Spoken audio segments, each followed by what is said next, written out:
എല്ലാവർക്കും കോമ്പറ്റേറ്റീവ് ക്രാക്കറിലേക്ക് സ്വാഗതം. ഞാൻ രേവതി വിജയൻ.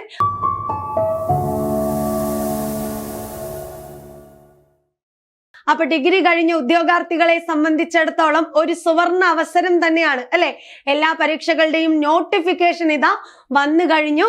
ഏതൊക്കെയാ നോട്ടിഫിക്കേഷൻ വന്നിരിക്കുന്നത് നോക്കി. കമ്പനി ബോർഡ് അസിസ്റ്റന്റ് വന്നു, കോർപ്പറേഷൻ അസിസ്റ്റന്റ് വന്നു, യൂണിവേഴ്സിറ്റി അസിസ്റ്റന്റ് വന്നു, സബ് ഇൻസ്പെക്ടർ ഓഫ് പോലീസ് വന്നു, എക്സൈസ് ഇൻസ്പെക്ടർ വന്നു, SBCID വന്നു, അസിസ്റ്റന്റ് ജയിലറിന്റെ നോട്ടിഫിക്കേഷനും വന്നു കഴിഞ്ഞു. അപ്പൊ നോട്ടിഫിക്കേഷൻ ഒക്കെ വന്നു. ഇനി അടുത്ത പരിപാടി എന്താ? നന്നായിട്ട് പഠിക്കുക എന്നുള്ളത് തന്നെയാണ് അല്ലെ. പഠിച്ചു കഴിഞ്ഞാല് നമുക്ക് ഉറപ്പായിട്ടും റാങ്ക് ലിസ്റ്റിന്റെ മുന്നിൽ എത്താൻ വേണ്ടി സാധിക്കും. ഇനിയും നിങ്ങൾ പഠിച്ചു തുടങ്ങിയിട്ടില്ലെങ്കിൽ ഒട്ടും സമയം കളയണ്ട, പെട്ടെന്ന് പഠിച്ചോ. ഇനി വരുന്ന ദിവസങ്ങള് നമ്മൾ എന്ത് ചെയ്യണം? കൃത്യമായിട്ട് പ്ലാൻ ചെയ്ത് അതിനൊരു സ്റ്റഡി പ്ലാൻ ഉണ്ടാക്കി ഓരോ ദിവസവും ഏതൊക്കെ ടോപ്പിക്കുകൾ പഠിക്കണം എന്ന് സിലബസിനെ വെച്ചുകൊണ്ട് നിങ്ങൾ തീരുമാനിക്കുക. ഒരു ദിവസം ഞാൻ എത്ര മണിക്കൂർ പഠിക്കണം എന്ന് തീരുമാനിക്കുക. അപ്പൊ സമയമൊന്നും കളയരുത്. നമ്മൾ ഇപ്പൊ പഠിക്കുവാണെങ്കിൽ നമുക്ക് വലിയ ബുദ്ധിമുട്ടില്ലാതെ രസകരമായിട്ട് എന്ത് ചെയ്യാം? പഠിച്ചു പോവാവുന്നതേ ഉള്ളൂ. അപ്പൊ ആ ഒരു ടെൻഷനൊന്നും പിന്നത്തേക്ക് എന്ത് ചെയ്യില്ല, ഉണ്ടാകില്ല. ഇപ്പൊ എല്ലാവരും സ്വപ്നം കാണുന്നതല്ലേ സർക്കാർ മേഖലയില് ഒരു ജോലി എന്ന് പറയുന്നത്. അപ്പൊ നിങ്ങളുടെ മുന്നിൽ തന്നെയുണ്ട് അവസരത്തെ നിങ്ങൾ എന്ത് ചെയ്യുക? മാക്സിമം പ്രയോജനപ്പെടുത്തുക. ഇനി ഒരുപാട് ഡൗട്ട് ഉണ്ട്, ഇതിലൊന്നും ടച്ച് ഇല്ല, കുറെ കാലമായി ഞങ്ങൾ പഠിച്ചു നിർത്തിയിട്ട് ഒരു സ്റ്റാർട്ടിങ് പ്രോബ്ലം തോന്നുവാണെങ്കിൽ, അല്ലെങ്കിൽ പഠിച്ച കാര്യങ്ങൾ മറന്നു പോവാണ് എന്ന് തോന്നുവാണെങ്കിൽ നിങ്ങൾ ഇനി സമയം കളയണ്ട, പെട്ടെന്ന് തന്നെ ഇങ്ങ് പോര്. ഞങ്ങൾ ഇവിടെ റെഡിയാണ്. ഇവിടെ എന്ത് ചെയ്തിട്ടുണ്ട്? ഞങ്ങൾ ഇതിനൊക്കെ ഒരു ബാച്ച് സ്റ്റാർട്ട് ചെയ്യുന്നുണ്ട്, പുതിയൊരു ബാച്ച് സ്റ്റാർട്ട് ചെയ്യുന്നുണ്ട്. ഈ ഒരു ബാച്ചിൽ ജോയിൻ ചെയ്താല് ഞങ്ങളുടെ കൂടെ നിന്ന് നിങ്ങൾക്ക് പഠിക്കാം. അപ്പൊ മെന്റർ സപ്പോർട്ട് ഉണ്ട്, വീക്ക്ലി എക്സാമുകൾ ഉണ്ടാവും, കൃത്യമായിട്ട് സിലബസിന് ബേസ് ചെയ്തുകൊണ്ട് ടൈം ടേബിളും ഉണ്ടാവും. അപ്പൊ ഇതിനെക്കുറിച്ച് കൂടുതൽ അറിയാനും നിങ്ങൾക്ക് ഒരു സഹായം വേണം എന്ന് തോന്നുവാണെങ്കിൽ നിങ്ങൾ ഇതിൽ കാണുന്ന നമ്പറിലേക്ക് കോണ്ടാക്ട് ചെയ്യാം കേട്ടോ. അപ്പൊ ഇത് ആദ്യം നിങ്ങൾക്ക് എന്താ ടെൻഷൻ ഇല്ലാതിരിക്കാൻ വേണ്ടിയിട്ട് ഞാനൊരു കാര്യം പറഞ്ഞു എന്നേ ഉള്ളൂ. ഇനി എന്റെ വിഷയം എന്താണെന്നറിയാവോ? മലയാളാണ് അല്ലെ. നമ്മള് എല്ലാ PSC പരീക്ഷ എഴുതാൻ പോകുന്ന സമയത്തും അല്ലെങ്കിൽ മറ്റേത് പരീക്ഷ ആയിക്കോട്ടെ, നമ്മുടെ മനസ്സിൽ എന്താ?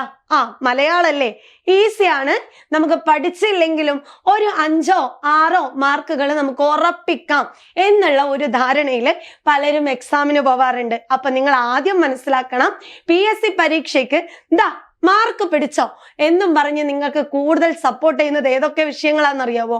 1 മലയാളം, 2 ഇംഗ്ലീഷ്, 3 മാത്സ്. ഈ 3 വിഷയങ്ങൾ നിങ്ങൾ ഒരിക്കൽ പഠിച്ചു കഴിഞ്ഞാല് അത് നിങ്ങൾക്ക് എല്ലായ്പ്പോഴും എന്ത് ചെയ്യും? ഉപകരിക്കും അല്ലെ. മാത്സിനാണെങ്കിൽ കുറച്ച് ഇക്വേഷൻ അങ്ങ് പഠിച്ചു വെക്കാം. അതിങ്ങനെ ചെയ്ത് ചെയ്ത് വരുമ്പോ തന്നെ നിങ്ങൾക്ക് കൃത്യമായിട്ട് PSC പരീക്ഷകൾക്ക് മാർക്ക് നേടാൻ പറ്റും. ഇംഗ്ലീഷും മലയാളവും ഇതേപോലെ തന്നെ നിങ്ങൾ കുറച്ചൊന്ന് ശ്രദ്ധിക്കുവാണെങ്കിൽ നിങ്ങൾക്കത് എല്ലാ പരീക്ഷയ്ക്കും മാർക്ക് ഒരു 10-8 മാർക്ക് വരെ നിങ്ങൾക്ക് എന്ത് ചെയ്യാം? പഠിക്കാൻ വേണ്ടി പറ്റും. അപ്പൊ എനിക്ക് പറയാനുള്ളത്, ഡിഗ്രി പ്രിലിംസിനായിട്ട് ഒരുങ്ങുന്നവരാണെങ്കിൽ മലയാളം അത്തരത്തിൽ ഒരു നിസ്സാരക്കാരനായിട്ട് നിങ്ങൾ ഇനി കാണേണ്ടതില്ല എന്ന് സൂചിപ്പിക്കാനാണ്. നമ്മുടെ കൂട്ടത്തില് ഫയർ വുമൺ എക്സാം എഴുതി കഴിഞ്ഞ ആരെങ്കിലും ഉണ്ടെങ്കിൽ, ഫയർ വുമണിന്റെ എക്സാം എഴുതി കഴിഞ്ഞ ആരെങ്കിലും ഉണ്ടെങ്കിൽ നിങ്ങൾക്ക് ആ ക്വസ്റ്റ്യൻ പേപ്പർ എങ്ങനെയായിരുന്നു എന്നുള്ളത് നിങ്ങളൊന്ന് പറഞ്ഞാലും മതി അല്ലെ. അയ്യോ സോറി. അപ്പൊ നമ്മുടെ കൂട്ടത്തില് ആരെങ്കിലും ഫയർ വുമന്റെ എക്സാം എഴുതിയിട്ടുണ്ടെങ്കിൽ അവർക്കറിയാം എന്തായിരുന്നു മലയാളം ചോദ്യം എന്ന്. അപ്പൊ നമ്മുടെ കുറെ കുട്ടികൾ മെസ്സേജ് അയച്ചിട്ട് പറഞ്ഞു, മിസ്സേ ക്വസ്റ്റ്യൻ ഇത് എന്തായിരുന്നു എന്ന് ചോദിക്കേണ്ട ഒരു അവസ്ഥ വന്നു. കാരണം അത്രയധികം PSC പരീക്ഷകളിൽ മാറ്റങ്ങൾ വന്നു തുടങ്ങി. നമ്മൾ പലപ്പോഴും കേട്ടിട്ടുണ്ട്, PSC പരീക്ഷകളിൽ മാറ്റമോ, അടിമുടി മാറുന്നു എന്നൊക്കെ കേട്ടപ്പോഴും മലയാളത്തിന് വലിയ മാറ്റങ്ങളൊന്നും എപ്പോഴും വരാറില്ല അല്ലെ. അങ്ങനെ തന്നെയാണ് എല്ലാവരും സമാധാനിച്ചിരുന്നത്. പക്ഷെ ഫയർ വുമണിന്റെ ഒരു +2 ലെവലുള്ള എക്സാമിന്റെ ചോദ്യ പേപ്പർ അങ്ങനെ ആയിരുന്നെങ്കിൽ വരാൻ പോകുന്ന ഡിഗ്രി ലെവൽ എക്സാമുകളുടെ ക്വസ്റ്റ്യൻ പേപ്പർ എന്തായിരിക്കും? അപ്പൊ ഞാൻ കുറെ നേരമായി +2ന്റെ ക്വസ്റ്റ്യൻ പേപ്പർ ഇങ്ങനെയായിരുന്നു, ഫയർ വുമന്റെ ക്വസ്റ്റ്യൻ പേപ്പർ അങ്ങനെ ആയിരുന്നു എന്ന് പറയുന്നല്ലേ. അതിൽ എന്ത് മാറ്റമാണ് വന്നതെന്ന് ഞാൻ നിങ്ങൾക്ക് ഈ വീഡിയോയിലൂടെ നിങ്ങൾ എന്ത് ചെയ്യാം? കാണിച്ചു തരാം കേട്ടോ. അപ്പൊ ഞാൻ പറഞ്ഞത് എന്താ, ക്വസ്റ്റ്യൻ എങ്ങനെയാന്ന് കാണിച്ചു തരാം. അതിനു മുന്നേ ഒരു കാര്യം കൂടി, നമ്മുടെ സിലബസിലെ എല്ലാ PSC പരീക്ഷയ്ക്കും നമ്മൾ പഠിക്കുന്ന ടോപ്പിക് എന്ത് തന്നെയാണ്? മലയാളത്തിലെ പദശുദ്ധി, വാക്യശുദ്ധി, പരിഭാഷ, ഒറ്റപദം, പര്യായം, വിപരീതം, ശൈലികള്, പഴഞ്ചൊല്ലുകള്, സമാനപദം, ചേർത്തെഴുത്ത്, സ്ത്രീലിംഗം, പുല്ലിംഗം, വചനം, പിരിച്ചെഴുത്ത്, ഘടകപദം, ഇതൊക്കെ തന്നെയാണ് എല്ലാ PSC പരീക്ഷയ്ക്കും. ടൈപ്പിസ്റ്റ് പരീക്ഷയ്ക്കാണ് മലയാളം 20 മാർക്കിനുള്ളൂ. അപ്പൊ ബാക്കി എല്ലാവർക്കും സിലബസ് എപ്പോഴും എന്ത് തന്നെയാണ്, സെയിം ആണ്. പക്ഷേ ഇവിടെ നിന്ന് വന്നേക്കുന്ന ചോദ്യത്തെ നിങ്ങളൊന്ന് നോക്കിയേ. ഡ്രൈവറുടെ അശ്രദ്ധ മൂലം തീവണ്ടി മറിഞ്ഞു. ഈ വാക്യത്തിലെ വിഭക്തി ഏത്? ഡ്രൈവറുടെ അശ്രദ്ധ മൂലം തീവണ്ടി മറിഞ്ഞു. ഈ വാക്യത്തിലെ വിഭക്തി ഏത്? നമ്മുടെ സിലബസിൽ എവിടെയെങ്കിലും നിങ്ങൾ ഈ പറയുന്ന വിഭക്തി എന്ന് പറയുന്ന ഒരു ടോപ്പിക് കണ്ടോ? ഇല്ല, കണ്ടിട്ടില്ലല്ലോ. അപ്പോ ഞാൻ എൻ്റെ ക്ലാസ്സിൽ എപ്പോഴും പറയാറുണ്ട്, നിങ്ങൾ പിരിച്ചെഴുത്ത്, ചേർത്തെഴുത്ത് എന്ന് പറയുന്ന ഒരു സാധനം, പിരിച്ചെഴുത്ത്, ചേർത്തെഴുത്ത് എന്ന് കാണുമ്പോ ചേർത്തെഴുതുക എന്നിടത്ത് നിങ്ങളുടെ മനസ്സിലേക്ക് എന്ത് വരണം? ചേർത്തെഴുത്തിൽ നിങ്ങളുടെ മനസ്സിലേക്ക് ഉറപ്പായിട്ടും സമാസം എന്ന് പറയുന്ന ഒരു ടോപ്പിക് നിങ്ങളുടെ മനസ്സിലേക്ക് വരണം, അല്ലെ? അതുപോലെ പിരിച്ചെഴുത്ത് എന്ന് പറയുമ്പോൾ സന്ധി എന്ന് പറയുന്ന ഒരു ടോപ്പിക്കോ നിങ്ങളുടെ മനസ്സിലേക്ക് വരണം. അതായത് ഇതിനകത്തൊക്കെ എന്ത് വരുന്നുണ്ട്?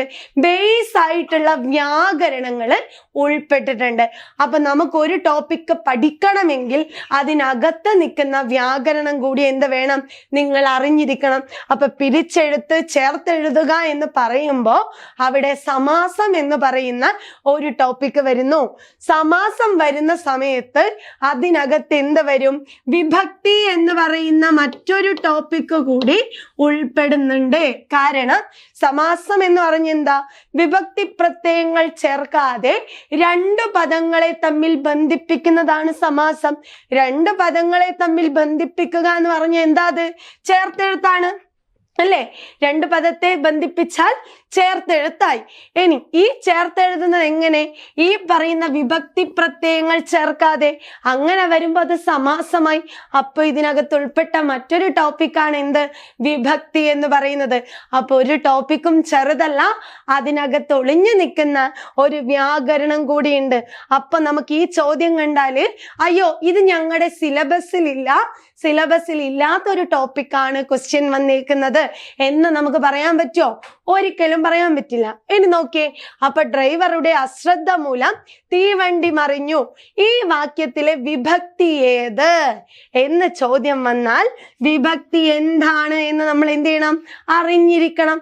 എന്താണ് ശരിക്കും വിഭക്തി?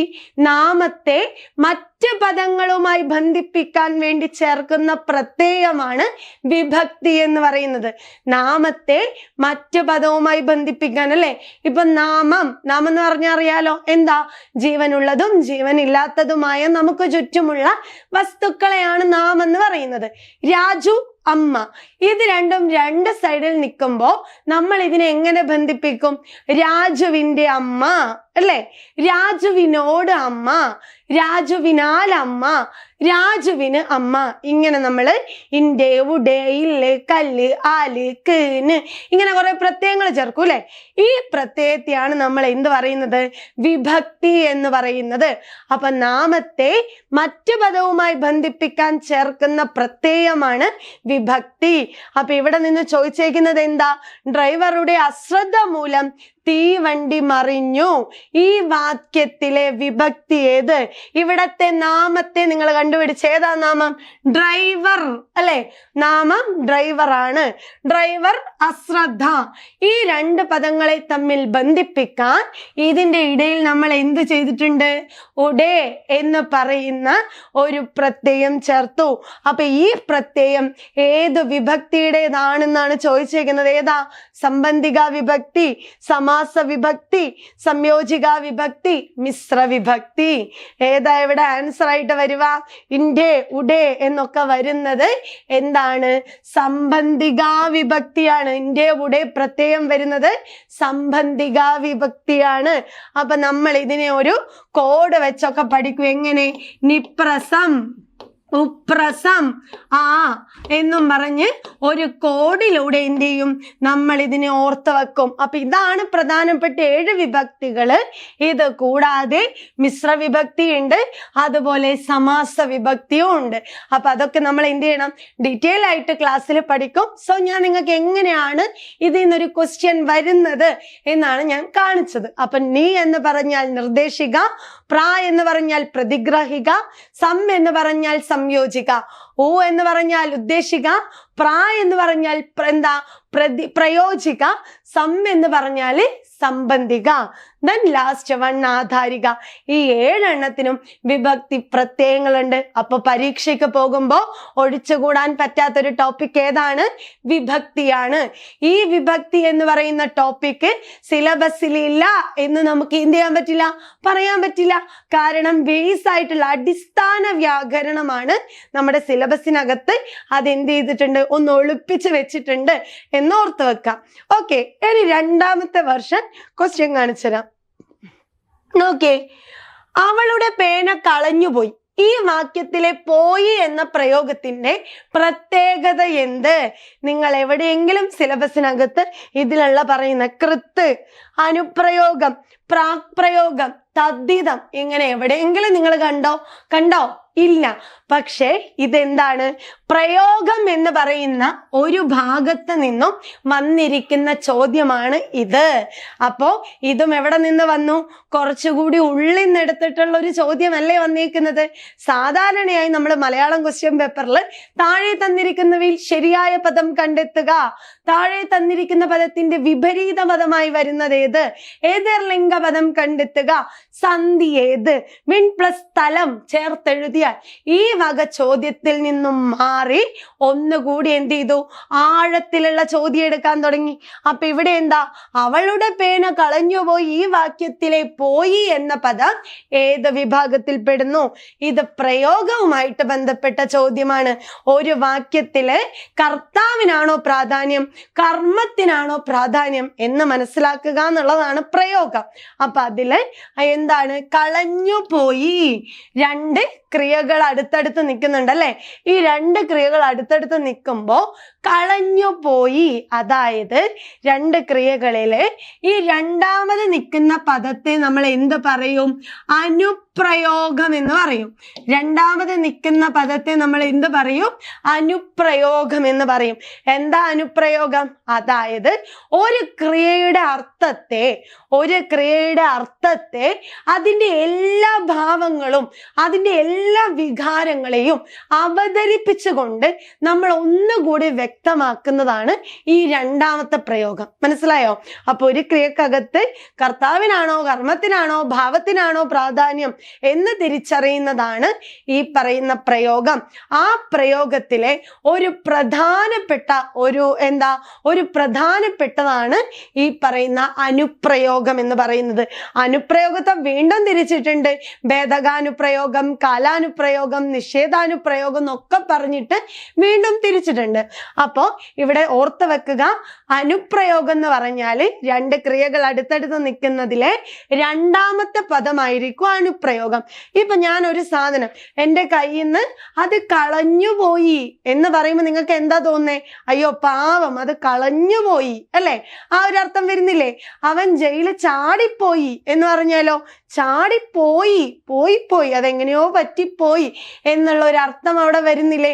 ഞാൻ അപേക്ഷിച്ച് കൊള്ളുന്നു എന്ന് പറഞ്ഞാലോ വിനയം വരുന്നില്ലേ? ഇത്തരത്തില് ഒരു ക്രിയാധാതുവിന് വിനയം, ലാഘവം, നൈരാശ്യം തുടങ്ങിയിട്ടുള്ള എല്ലാ ഭാവങ്ങളും കൊടുക്കാൻ വേണ്ടി ഒരു പദത്തിന്റെ പിന്നിൽ ചേർക്കുന്ന പ്രയോഗമാണ് എന്ത്? അനുപ്രയോഗം എന്ന് പറയുന്നത്. അപ്പോ ഇവിടെ ചോദിച്ചതോ, അവളുടെ പേന കളഞ്ഞു പോയി. അവളുടെ പേന കളഞ്ഞു എന്ന് പറഞ്ഞാലോ, കളഞ്ഞു അത് ചാടി. മറിച്ചോ, അത് കളഞ്ഞു പോയി എന്ന് പറഞ്ഞാലോ, അത് കാണാതായിപ്പോയി. ഒരു നിസ്സഹായത നമുക്ക് തോന്നുന്നുണ്ട് ഇല്ലേ? അങ്ങനെയുള്ള പദങ്ങളെയാണ് നമ്മൾ എന്ത് പറയാ? അനുപ്രയോഗം എന്ന് പറയുന്നത്. അപ്പൊ അനുപ്രയോഗത്തിന് മുന്നിലുള്ള ഈ കളഞ്ഞുവിനെ നമുക്ക് എന്ത് പറയാം? പ്രാക് പ്രയോഗം. ഈ പ്രയോഗത്തെ നമുക്ക് എന്ത് പറയാം? പ്രാക് പ്രയോഗം എന്ന് പറയാം. അപ്പൊ ചോദ്യത്തിന്റെ ഉത്തരം എന്താ? ബി ആണ്. പ്രാക്പ്രയോഗം മുന്നിൽ നിൽക്കുന്നതാണ്. കൃത്ത് എന്ന് പറഞ്ഞാൽ ക്രിയയിൽ നിന്നുണ്ടാക്കുന്ന നാമമാണ്. പിന്നെ ഇവിടെ വരുന്നത് തദ്ധിതമാണ്. ഇത് നിങ്ങൾക്ക് എവിടെ കാണാൻ പറ്റില്ല? സിലബസിനകത്ത് കാണാൻ പറ്റില്ല. അപ്പൊ എന്താണ് തദ്ധിതം? നാമങ്ങളിൽ നിന്നും ഭേദകങ്ങളിൽ നിന്നും, നാമത്തിൽ നിന്നും അല്ലെങ്കിൽ വിശേഷണത്തിൽ നിന്നും നിർമ്മിച്ചെടുക്കുന്ന നാമത്തെ തദ്ധിതം എന്ന് പറയുന്നു. അപ്പൊ ഓപ്ഷനിൽ കൊടുത്തത് കൊണ്ട് തന്നെ ഇതും നമ്മൾ പഠിക്കണോ? ഉറപ്പായിട്ടും പഠിക്കണം. ചോദ്യം വരുന്നതാണ് ഇതും. ഇപ്പൊ ഞാൻ ഈ 2 ചോദ്യം പറഞ്ഞപ്പോ തന്നെ നിങ്ങൾ ചേർത്തെഴുത്തറിയണം, പിരിച്ചെഴുത്തറിയണം, സന്ധി അറിയണം, സമാസം അറിയണം, അതിൻ്റെ കൂടെ വിഭക്തി പഠിക്കണം, തദ്ധിതം പഠിക്കണം, പ്രയോഗം പഠിക്കണം, അനുപ്രയോഗം പഠിക്കണം. ക്ലിയർ ആയോ? അപ്പോ ഇനി മൂന്നാമത്തെ ഒരു ചോദ്യത്തിന്റെ രീതി കൂടി കാണിച്ചു തരാം. നോക്കിയേ, ശൗരി ശൂരസേനന്റെ വംശത്തിൽ ജനിച്ചവൻ. സമാസം ഏത്? സമാസം പൊതുവെ പരീക്ഷയ്ക്ക് ചോദിക്കാറുണ്ട്. പക്ഷേ ഇവിടെ എന്ത് സംഭവിച്ചു എന്നറിയാവോ? ഉത്തരം നോക്കിക്കേ. പ്രതിഗ്രാഹിക തൽപുരുഷൻ, സംബന്ധിക തൽപുരുഷൻ, കർമ്മധാരയൻ തൽപുരുഷൻ, ബഹുവ്രീഹി തൽപുരുഷൻ. ഇത് സമാസത്തിൽ നിന്ന് ഒന്നുകൂടി എന്ത് ചെയ്തു? ആഴത്തിലേക്ക് പോയി. എവിടെ? ഓപ്ഷനിൽ പ്രതിഗ്രാഹിക, സംബന്ധിക തൽപുരുഷൻ അല്ലെ. ശരിക്കും പറഞ്ഞാല് സമാസം എന്ന് പറയുന്നത് നമ്മൾ നേരത്തെ പറഞ്ഞു, വിഭക്തി പ്രത്യയങ്ങൾ ചേർക്കാതെ 2 പദങ്ങളെ തമ്മിൽ ബന്ധിപ്പിക്കുന്നതാണ് സമാസം എന്ന് നമ്മൾ ഓൾറെഡി പറഞ്ഞു. സമാസങ്ങൾ പ്രധാനമായിട്ടും മലയാളത്തിൽ 5 സമാസങ്ങൾ ഉണ്ട്. തൽപുരുഷ സമാസമുണ്ട്, ദ്വന്ദ്വ സമാസമുണ്ട്, ബഹുവ്രീഹി ഉണ്ട്, ഔവ്യഭാവൻ ഉണ്ട്, ദ്വിഗു സമാസവും ഉണ്ട്. അപ്പൊ പിന്നെ ദേശകാലാതീത സമാസവും ഉണ്ട്. അതിനെ വലിയ രീതിക്ക് നമ്മൾ എന്ത് ചെയ്യില്ല? പരിഗണിക്കില്ല. അപ്പൊ ഇത്രയും സമാസങ്ങള് ഇവിടെ എന്ത് ചെയ്യുന്നുണ്ട്? അയ്യോ, ഒരു മിനിറ്റ്. ഓക്കെ, അപ്പൊ ഇതെവിടെയാ? സമാസം എന്ന് പറയുന്ന ഒരു ടോപ്പിക്കാ അല്ലെ. സമാസത്തിൽ നിന്ന് എന്ത് ചെയ്തു? കുറച്ചുകൂടി ആഴത്തുനിന്നുള്ള ചോദ്യങ്ങൾ വന്നു. അപ്പൊ പ്രധാനമായിട്ട് സമാസം എത്ര എണ്ണം ഉണ്ട്? മലയാളത്തിൽ 4 എണ്ണം ഉണ്ട്, 2 എണ്ണം സംസ്കൃതത്തിൽ നിന്ന് സ്വീകരിച്ചിട്ടും ഉണ്ട് അല്ലെ. തൽപുരുഷ സമാസം ഉണ്ട്, അതുപോലെ ദ്വന്ദ്വ സമാസം ഉണ്ട്, ബഹുവ്രീഹി സമാസം ഉണ്ട്, അതുപോലെ കർമ്മധാരയൻ സമാസവും ഉണ്ട്. സംസ്കൃതത്തിൽ നിന്ന് എടുത്തത് എന്തൊക്കെയാണ്? അവ്യഭാവൻ സമാസവും ദ്വിഗു സമാസവും. ഇങ്ങനെ 6 തരത്തിലുള്ള സമാസങ്ങളുണ്ട്. പക്ഷെ ഇവിടത്തെ ചോദ്യം നോക്കിയേ. പ്രതിഗ്രാഹിക തൽപുരുഷൻ, സംബന്ധിക തൽപുരുഷൻ. അതായത് തൽപുരുഷന്റെ ഉള്ളിലുള്ള വീണ്ടും വിഭജനത്തെ വീണ്ടും വിഭജിച്ചിട്ടുള്ള ചോദ്യമാണ് എന്തെന്നത് പരീക്ഷയ്ക്ക് ചോദിച്ചിരിക്കുന്നത്. അപ്പൊ വിഭക്തി പഠിച്ചിട്ടുണ്ടെങ്കിൽ സിമ്പിൾ ആണ്.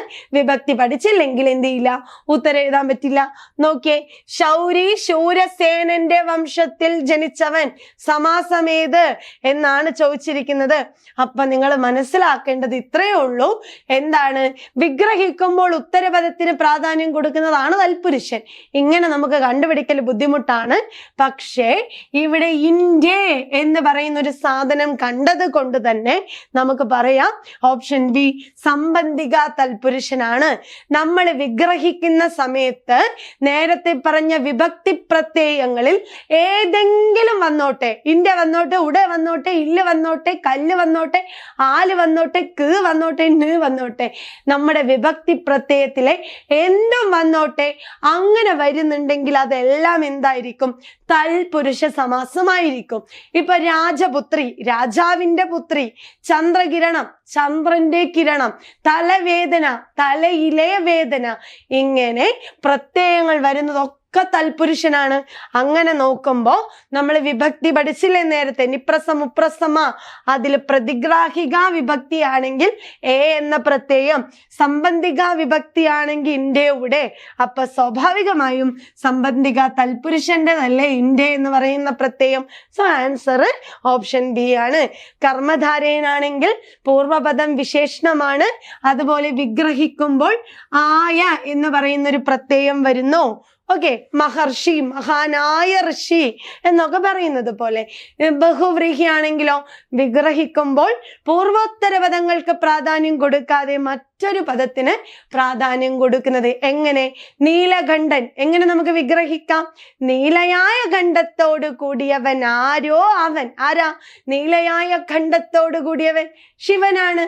ചക്രം പാണിയിലുള്ളവൻ ആരോ അവനാണ് ചക്രപാണി. ആരായിരിക്കാം? മഹാവിഷ്ണു. ഇത്തരത്തില് മൂന്നാമതൊരു ചോദ്യത്തിന് ഉത്തരം കൊടുത്താൽ അത് ബഹുവ്രീഹി.